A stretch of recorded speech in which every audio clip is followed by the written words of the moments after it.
Ngorongoro ni urithi wa dunia, sio tu wa Tanzania, lakini ni urithi wa dunia na uko kwenye vitabu vya dunia chini ya shirika la UNESCO. Kwa ni lazima sisi ambao tumeshushiwa Ngorongoro na Mwenyezi Mungu tulinde urithi huu wa dunia. Ni eneo pekee ambalo lina ukubwa au kina cha mita 600 kwenda chini, na ikazuka hiyo crater kwa miujiza ya Mungu, na leo mambo yale yapo Tanzania, lakini si tu matokeo yale na utajiri uliomo kwenye eneo lile. Lakini vile vile ni eneo ambalo bayanuai yake ni nzuri na haina ushindani duniani. Kuna wanyama wa aina zote, wanaokula majani na wanaokula wenzao, na kwa bahati mbaya wanakula hata watu. Tumeona kwenye filamu iliyoonyeshwa hapa.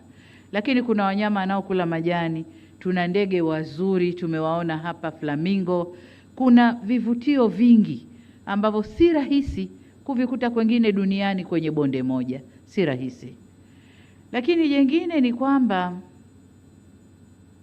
kuna ushahidi wa uwepo wa historia ya mwanadamu miaka milioni 3 iliyopita. Ushahidi uko pale maeneo ya Odupai, lakini pia Laetoli.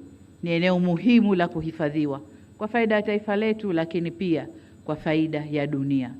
Ushahidi uko pale, wanasayansi wamefanya utafiti wao miaka kadhaa na mambo yote yako pale, ambayo imeonyesha hali halisi ya maeneo mliyoyatembelea. Kimsingi, taarifa za tume zimeonyesha umuhimu wa kulinda mfumo ekolojia unayounganisha eneo la hifadhi ya Ngorongoro, pori la akiba Pololeti na maeneo ya Ziwa Natron.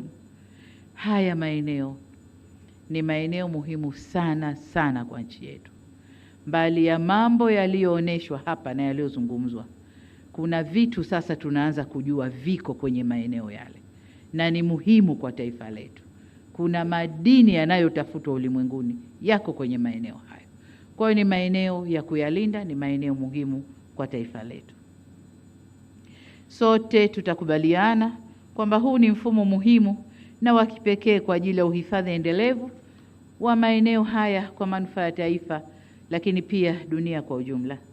Taarifa hizi pia zimetupa taswira halisi ya changamoto za utekelezaji wa zoezi la uhamaji wa hiari kwa wakazi wa eneo la hifadhi ya Ngorongoro kwenda Msomero, Kitwaibi, Saunyi na maeneo mengine. Nasi tumezisikia changamoto, tumesikia kwamba serikali tulifanya zoezi kwa nia njema, lakini tulikosea baadhi ya maeneo, na hayo ndio maeneo ya sasa kukaa na kutafakari na kurekebisha. Kwa hiyo tutaendelea na hilo zoezi, lakini baada ya kurekebisha. Ili kwa wa kwanza kupata habari zetu, tafadhali usisahau kusubscribe, like na kucomment.